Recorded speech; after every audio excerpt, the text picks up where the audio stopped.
வயிறு கடம்படா அண்ணா பாத்ரூம் போனா போயிட்டு வாங்கிக்கலாம். இல்ல எவ்வளவு சொல்லுங்க. போயிட்டு மேல சரி இந்தாங்க சில்லறை கொடுங்க. நீங்க போக மாட்டேங்குதா பேனி போயிட்டு போ. என்ன சொல்றீங்க?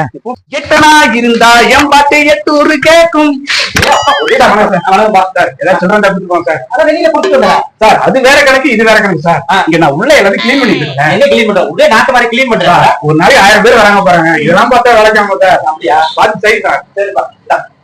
நல்லா கிளீன் பண்ணியா? தலைவலியா இருக்கு. அண்ணா அண்ணா அண்ணா என்ன மீதி சில்லறை கொடுங்கண்ணா. சரியா போச்சா போ. அண்ணா 20 ரூபா கொடுத்தண்ணா.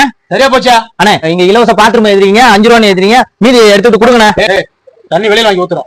கரண்ட் பில் நான் கட்டுறோம். அங்கெல்லாம் சுத்தம் பண்ணணும். அதெல்லாம் நமக்கு தெரியாதுண்ணா. நல்லா தண்ணி ஊத்திட்டா நீங்க பஸ் காசு போடணும். மீதி காசு கொடுங்கண்ணா. எல்லாம் தரம்பே போ. அண்ணா நான் போய் கம்ப்ளைண்ட் பண்றேண்ணா. டேய் முதல்ல அது செய்யுங்க. வரோம் போறோம். அண்ணா பண்றோண்ணா. பண்றேன் முதல்ல.